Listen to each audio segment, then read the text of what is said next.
Hello everyone, welcome back to another video. So today's video I'm going to be covering my DIY installation and review of this Rheem super high efficiency gas on-demand water heater. Alright, so as you can see next to my new water heater I have this electric tank unit, and it is not that old, so I did not want to do away with it, but with the rising cost of electric I decided to try out this high efficiency gas water heater since we now have propane running to the house. So the first thing I will say is that when you go to order one of these units, some manufacturers you just get a gas unit and then they have a conversion kit to work with either propane or natural gas. But in the case of these Rheem high efficiency units, you order them for propane, LP gas, or natural gas, and there's a slightly different part number for that. So I got pretty much one of the biggest ones. This is the 199,000 BTU unit. Depending on the inlet temperature of your water, there's a chart that shows you how many faucets or appliances you can run hot water at, and it just depends also on the temperature of the water. I did all of the installation myself. And while this isn't a complete installation video, I'm going to cover the basics of how I installed it and what we think so far. So we're used to using just a regular tank water heater that's given us no real problems over the years. And I thought, like I said, I'll show you how I installed these. There's a couple different ways to install them. Some people actually run a tankless and a tank unit together. You can heat the water with the tankless unit and then dump it into the inlet side of the tank unit, and then that way it's only using electric or gas to maintain the water temperature. It's not really necessary, but that's one way you could do that. The reason for something like that would be is if the power ever goes out, you have no hot water. So if you're in a city where you still have water pressure even if the power's out, sometimes it's nicer to have a unit like this because you have at least your 50 gallons of hot water so you could get through your shower, versus if the power goes out with a tankless water heater, even a gas one like this, still has an electric control board inside and fans that for the exhaust. That's something you have to think about. The water is going to be turning cold very quick on you if the power goes out. But in my case, how I chose to install it is to basically, I guess you would say these are parallel to each other. So there are shut-off valves on the inlet and the outlet to the electric one. So this is completely shut off and drained and empty and not in use. And then we have a bypass where the cold water line using PEX comes down here, goes in to the hot water heater, and then the hot water comes out here, goes back up and into the original hot water line which feeds the house. The house is mostly copper. I've been slowly switching over to expansion PEX, and this is just another part of the whole water system that I've installed. We do have well water. It's quite an intricate system. Alright, so installation is rather straightforward. You do need to have some plumbing ability, understand the basic concepts of plumbing. If you can install a kitchen sink, I'd say you can install this. It's not really that hard. Hardest part is obviously some of our plumbing connections here, but whether you're using copper or CPVC or PEX, it's just going to depend on the type of installation you're doing, so what tools you need. In my case, I have all the stuff for expansion PEX. I've used it in the past. I really like how it works. That's what I went with. So the unit itself basically comes with just the unit here, and I'll take the cover off in a second so you can see what's inside. This is the latest model for 2023. The older models had a separate control unit that was mounted separately, and there was a wire connecting this one. The control unit is built inside, as you can see. And we have our intake and exhaust, since this is a super high efficiency condensing unit. which means that it basically, by the time the flue gas goes out, it is cool enough that it can be vented through PVC pipe. And we also have a fresh air intake that's PVC pipe that I'll talk a little bit more about in a minute. Also, probably the hardest or most intimidating part for most people will be the gas supply. So as you can see, I have 3/4 inch black pipe, just ties in the existing gas line that was already in the house. I did just go to Home Depot, and if you take your measurements, they will cut and thread pipe for free. You just pay for the pipe. So it was actually relatively cheap to get to this connection here. You can plumb it all the way with black pipe. Just to make it a little bit easier on myself, I chose to use this appliance supply line that maintains the 3/4 inch diameter with a shutoff valve here. And this is our drop loop here, which is used to catch any kind of contaminants in the gas supply. It settles in there instead of getting fed into the appliance and possibly clogging the burner. So the only other things you will need besides the unit itself is obviously your piping, any of your fittings, and all your piping and fittings can add up. So recommend kind of planning that out carefully. So again, that's kind of like your choice. When you're designing the system, the instructions that come with the unit are very comprehensive. I recommend completely reading them a few times. It talks about all of the, connections and clearances and everything else that you need. But the main considerations are you do need a drain for a condensing unit. And as you can see, I already have one that runs from the furnace. It's a line that runs down and goes into a floor drain. And then we actually need 2 ports because we're going to have a drain right here. And this is the for the condensate that comes out in the combustion process. And then I have a second one, which you may or may not have, which goes to this collar right here on the intake pipe. Also, the unit does not come with these connections right here. So you can go on Amazon and find some cheap versions of all of this. I'd probably stay away from those. You want to spend a little bit more money and buy a reliable set of brass service on-demand service valves here. These are made by Watts. I'll have a link in the description to them. So you can see you have your on and off shut off valves right here, which are nice, just kind of like half-turn valves. And so when you go to service this, which is something you need to do yearly, again, if you're a DIY person and you're going to install this yourself, it's very easy to service this yourself. So we have these service ports right here. And all you need is some vinegar, a 5-gallon bucket, a little pump, and a couple like washing machine hoses. And basically we shut off the supply and exit lines for the hot water heater, connect our hoses, open our service valves, and then what we do is we pump the vinegar solution through the coil inside of the unit and into the 5-gallon bucket, and it just circulates that for about an hour, and then you can flush your system out with water. And that's very important to maintain the integrity of the unit, to keep scale from building up. And depending on your water conditions, this can happen sooner or later. We're on well water. We do have a nice water conditioning system, but it still is a problem with scale buildup.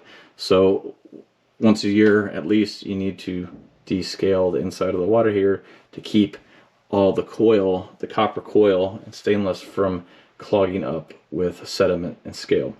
You do have to have an outlet close by to the unit. In my case, kind of lucky, there's a sub panel right here, so I was able to easily add a 15 amp outlet right here to service the unit. They do say not to use a GFCI breaker for the unit. I'm not exactly sure why, but I followed the instructions. It's just a regular outlet there. The Watts kit that I bought did come with this blow-off valve. It's a little different than one like on a tank unit like this, whereas, you know, if the tank builds up too much pressure, this is designed, it's a temperature and pressure relief valve. It's designed just to blow off, to keep the tank from exploding, which is obviously very important. In this situation here, you're not storing hot water anywhere, so there's no pressure necessarily that could cause anything to blow up. It just would be if, I don't know, I guess if the pressure, if the temperature got way too high, and you know there's a risk of something failing. This is just designed to blow off.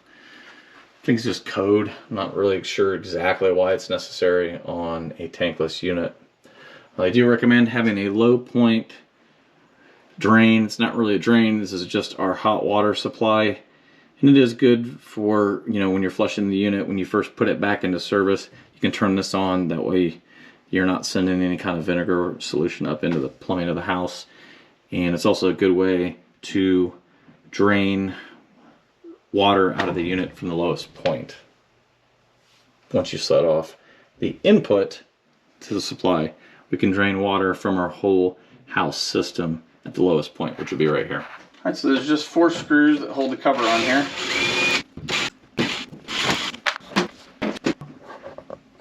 And not get everybody look inside. So obviously there's a lot going on in a little bit of space. Just give you an idea of how everything looks in here. So just quick theory of operation, just so you understand exactly how it works. You've got your cold water supply that comes in here. It comes into the unit. There's a control valve. Controls how much water is fed into the system. Basically, it goes first up here to the stainless steel burner area. So when this thing fires, basically the flue gas comes into this right out of the firebox, comes right into here, and the water circulating through there takes a bunch of heat out of the combustion process. It then goes into the copper coil, which is located directly above the flame, and that's where it is heated to the temperature, you know, extremely hot water. And then there's a cold water mixing valve, so if the water is too hot and you want the water to come out at 130 degrees, which you can change this up and down, I think the max is like 140, then it mixes cold water with the hot water until it gets to the temperature that you have it set at, and that's what exits your pipe and goes into the house. This all happens extremely fast.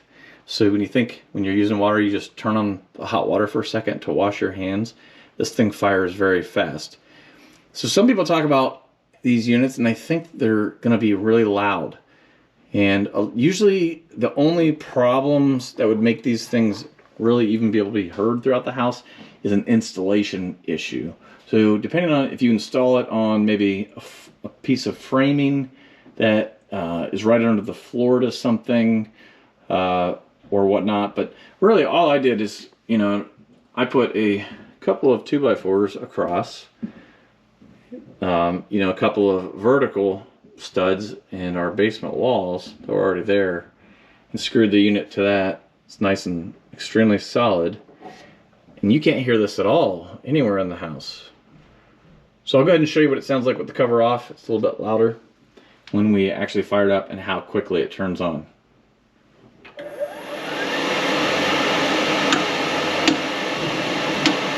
you can hear the burner is fired. It revs up real high at first, and then it actually kind of controls the gas flow. It ramps the flame up and down to make more heat depending on how much draw. So if you have multiple faucets running, as long as the water pressure in your house can keep up with it, in our case we have like a large soaker tub, this thing will run a little bit higher. But yeah, as you can hear, it's really quiet, and that's with the cover off. When I put the cover on, it'll be even quieter. So we can turn it off. Hear a couple clicking noises.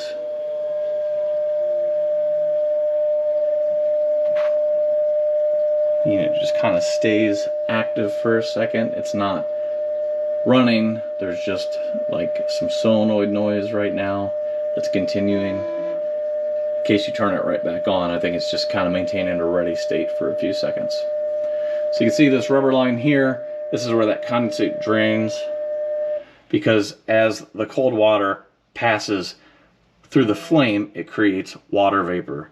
That runs down again and goes into the drain system. Now, depending on where you have this drain going, the water can be acidic that comes out of here just due to the combustion process. So if it's a problem with the acidity of the water, depending on where you have it going, they do make a kit that you can put on there that basically like kind of changes the pH of the water as it comes out of the unit. But that's not really necessary in our application here. All right, again, so installing it was just a matter of, there's two ways. You can either screw the unit directly to the stud, or there's a bracket that you screw to the wood, and then you basically just hang the unit off the bracket. It's all pretty easy. This is just, like I said, it's just a metal case screwed to the wall. You want to get it positioned somewhere. They give you some installation clearances that you want. You know, obviously I meet them all here. We're a little close over here, but we're still within range. None of this really gets that hot outside of the unit. You just want to make sure, you know, any combustible sources aren't like right next to it. There is a flame inside coming on. So one thing they talk about in the manual, which I'll go over real quick, is they talk about having a condensate trap on the air intake. And the biggest problem I ran into with this whole installation is if you're using 2-inch PVC pipe like I did, you can either use 2 or 3-inch. They cover in the manual in which use scenarios you would need to use which size pipe. But the outlets on the unit itself are meant for 2-inch pipe. To use 3-inch pipe, you would have to have a 2-inch to 3-inch coupler coming right up. In my case, the pipe literally just goes straight up and out of the side of the house. So we have a very, very short run versus, you know, my furnace. You see the pipes come in. It's a little bit longer. It goes down to the furnace. It's the same exact concept of a high efficiency furnace. So I was able to use 2-inch fittings, but they mentioned having a condensate trap like this on the unit. And the problem that I found is the only one you can find in the Rheem brand is for 3-inch pipe. You cannot find any 2-inch condensate traps, and this is not really an easy thing to find. I did find one Rheem one, but I had like 2 outlets, so it's kind of frustrating. They say you need it. Most of the installs I see other people do, they don't use them. And I'm going to go ahead and tell you why I went ahead and found one and put one in. So I started racking my brain, where can I get this part? And then I walked right over here to my furnace, and I looked and I was like, well, here's one. This is a 2-inch pipe. So it was a little bit easier. I was able to look up the train part number, which I'll have in the description below, for their version. And their version is on the intake doing the exact same thing. So I just ordered one from a train because it was easier to get, and it works really good. All right, so what's the purpose of that? So in the winter, when it's warm here in the basement and it's extremely cold, below freezing outside, when we are sucking that cold air in to the unit and it's hitting the warm air in the house, that causes condensation. So when you install these units, you have to have a slight slope on the pipe going horizontal out of the wall, and the slope needs to be facing back. And the reason you don't want the slope facing the other direction is if it's sloped towards outside of the house, that condensation on the intake and the exhaust would freeze at the outlet, and it could block off your intake or your exhaust. So you want any condensation to come into the unit. Now the problem with that is, obviously, any condensation that runs down this pipe, this is just an open hole right here. You can see this is the air intake. So it's just pulling air from inside of the open chamber of the unit. So if we're pulling cold air in, it's hitting the top of this firebox right here. There's condensation running down. So you could, in theory, just have condensation running right down onto the electronics of the unit, onto the coil of the unit. I mean, who knows what kind of problems that could cause. So that is why, with good reason, Rheem recommends installing a condensate trap. Some people say you don't need it.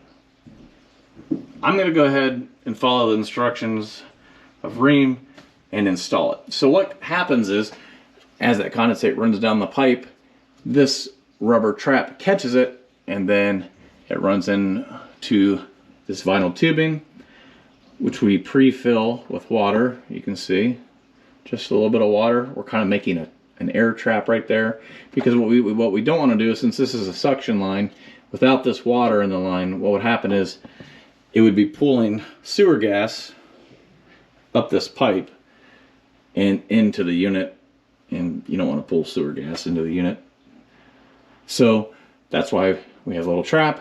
That's what it looks like. Very easy to set up. We just cut our pipe, put it in, tighten down the clamps, and then so far I have not seen any water at all come out of it, but the temperatures outside have been relatively mild lately, and it hasn't really got cold enough yet to see any kind of temperature differential that would cause condensation. All right, so I will say the reason we got this, again, we have a large Whirlpool tub inside the house, and so if someone had taken a shower recently, there was not enough hot water in this 50-gallon tank to really take an enjoyable bath for anyone. So with this, it is true, it is completely unlimited supply of hot water. Everyone in the house could take a bath and just run it all day and just have nonstop hot water. And it is super high efficient so far.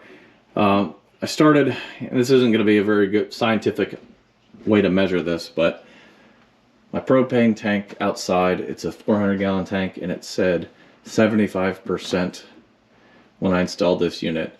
It's been about 4 months now, and this is also with the furnace running. We're down to 70%. So a little above 70% actually. So it's barely moved the needle with this thing running constantly, with people taking showers, washing their hands. So it does really, even though it has a 3/4 inch gas line coming into it, again, it's got the adjustable gas valve that it really just only uses the amount of gas that it needs to get the water to the temperature that it needs. So if you're just running one shower, this thing's barely working. And I went as big as possible. I'm kind of one of those people that's like, do it right, do it once, go bigger than you need. That way you don't have to ever upgrade. So I kind of went with one for probably way bigger of a household than we actually need. I don't think this thing's ever worked hard at all. And hopefully that means there'll be more longevity for it. All right, so again, installation, cold water supply, hot water exit, our Watts valve kit, makes it very nice. Just ignore that other pipe there, that's just going to a different section of plumbing in the house. We've got the gas supply line, which again, that seems to be the most intimidating part for some people, just because it's gas and you don't want to screw some up, you don't want to have a leak. But, you know, make your connections right, use Rector seal like I always use, make sure they're tight, and test for leaks with some leak tester or some soapy water. It's very simple. It's just like plumbing a water line. Just make sure everything's off outside. No big deal. Never had any leaks on any of this. Didn't have to tighten anything up. Did you recommend using on the fittings that go into the Watts kit? I used both Teflon tape and Rector seal liquid Teflon on those. All my gas supply fittings was just the yellow Rector seal. So I have a bucket on the ground, and we're gonna see how fast this thing heats up. Just again, I'll give you a little demonstration here. See, flame ticked on. It's already too hot to put my hand under. that quick. So it's about 2 seconds from the time you turn on the water to where there's hot water flowing out. Just enough time for it to light off the burner, and it instantly makes the water hot. With that being said, just here's my quick comparison between the two as far as hot water supply. So unfortunately, our master bath is on the extreme other side of the house. So it's always been a problem with, you know, having to wait a minute or two to get hot water to the master bath. So when you take a shower, you basically just need to turn it on before you brush your teeth or something, get the shower going, and then by the time you're done with that, it's ready to get in. So nothing's really changed as far as that goes. I mean, I will say that if anything, it takes a slight bit longer. And I attribute that to this tank design. You have hot water in here. You have hot water ready to go. Obviously it's hot, and the hot water is actually kind of creeping into the outlet, you know, at all times. So your heat is like basically right here, and as soon as you turn on a faucet, boom, it's gone. There goes your hot water. This thing, on the other hand, like I said, you have a few seconds of heating that needs to take place before it's actually making the water. So it just takes just a little bit longer to get the hot water going there. But again, once you do have the hot water going, it's extremely stable. There's no temperature fluctuation as you start to run low on water in the tank. Like there usually is with a tank design, you know, you start to get towards the end of the capacity. You have to keep cranking up the hot water in the shower. Again, all day hot water with this one. So there is a little bit of a trade-off. Again, you know, if you have, like I said, a power outage, you have no hot water, just something to understand. It's a trade-off. Does that, do you have the need for the on-demand hot water heater and the endless supply of hot water? I guess it would just depend on, you know, your application. So if we look at the energy guide on this electric hot water heater, now these are a couple of years apart though.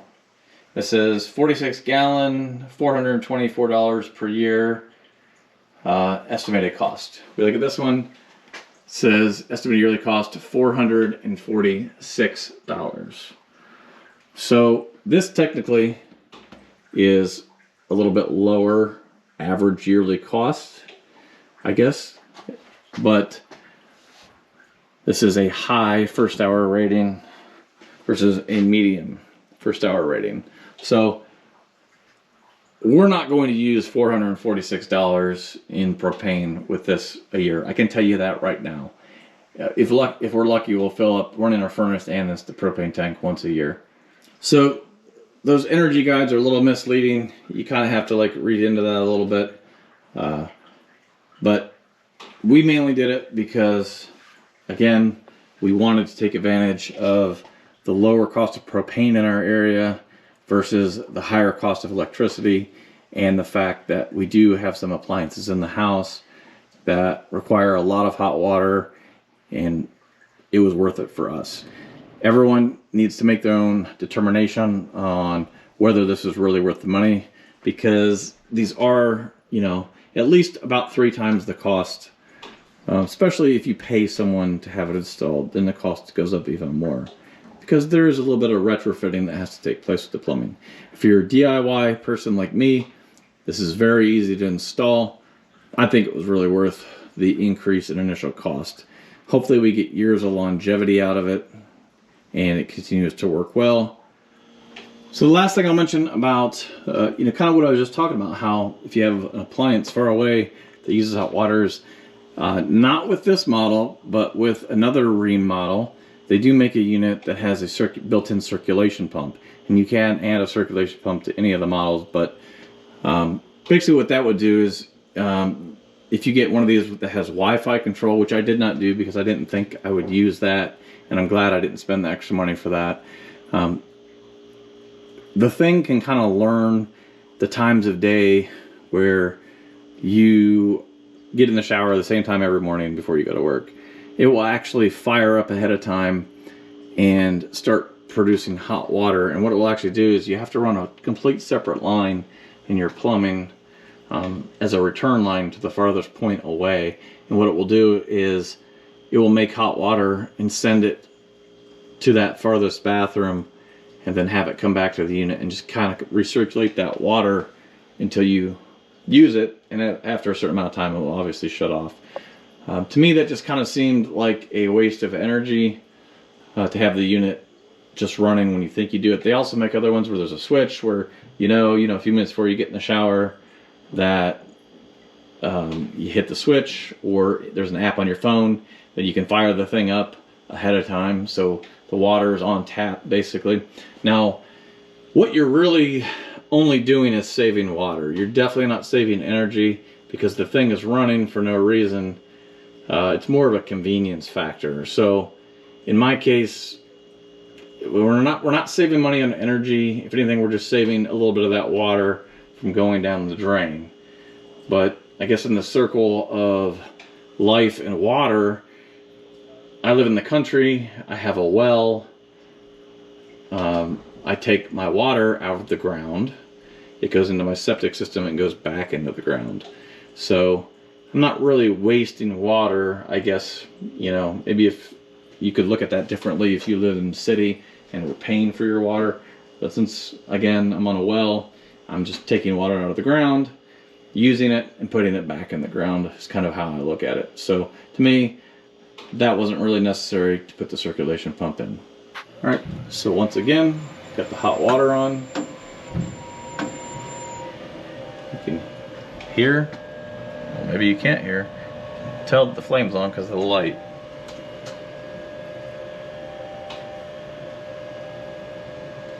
No rattle, just a slight sound of a fan. That's it. Super quiet. Alright, so this is the last thing I want to talk about, is how we design our outdoor plumbing. They make different fixtures you can buy that look a little bit nicer than these pipes like they do. There's something similar to what's on my furnace, where this is the exhaust and the intake is behind it. In my case, I just chose to use PVC. They do give you a couple of different design diagrams, but the main thing you have to consider is you want them to be relatively equal lengths. You can see this is my intake pipe here. It is slightly longer than the exhaust, but not enough that's going to make a difference on such a short run. And the reason I put the intake a little bit higher is this makes it harder for anything to get in to the intake. There is a little screen covering here, so you can hear there's a little bit of a whistle when we get up close to the pipe, but you can only hear that when you're right up on the unit here. So this is pulling the air in, and then there's a little frog friend. This is the exhaust right here, and it just feels like, obviously I can put my hand here, it's just barely warm. And now this I had just kind of coming out at a slight turn down, because we're just trying to get this away from the house, because there is CO2 gas coming out of here, and we also don't want the exhaust gas to get sucked back in to the intake air. One other consideration I have is you need to consider dryer vent. So this is a dryer vent, it's right here. There's lint that comes out of there. It's kind of, as you can see on the ground, there's some lint. I don't want any of that lint being sucked back into my hot water heater. So that's why I made this a little bit higher here. That way there's no chance the lint is being sucked into here and put into the system. All right, so that pretty much wraps it up. So far in our experience, we've had zero problems with the unit. Again, it's been running for about 6 months now since I installed it. Just been enjoying the endless supply of hot water. If you have any questions or comments, be sure to leave them below. I'll have a link in the description where I bought the unit. Again, the service kit that I used for the valves, and then some of the plumbing supplies that I used for the unit. You can put the package together a lot cheaper yourself if you do it yourself versus paying a plumber to do it. It's not that hard. Again, if you're a DIY type person, you have any kind of plumbing experience, definitely recommend that you tackle the job yourself and save those thousands of dollars for something else. All right, thanks for watching. Until next time, we'll see you later.